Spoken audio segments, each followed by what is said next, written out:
Minä ajattelin tänään Suomen itsenäisyyttä ja kenelle saamme olla kiitollisia siitä.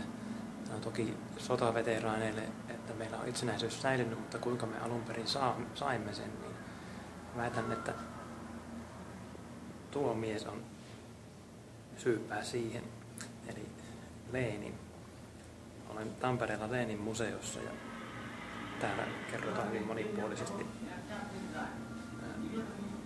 Leninistä ja siitä, miten Neuvostoliitto sai alkunsa. Ja tämä on Tampereen työväentalolla, jossa Lenin aikanaan 1900-luvun alkuvuosikymmeninä hyvin usein kävi ja kokoontui täällä. Muun muassa tapasi Stalinin ensimmäisen kerran.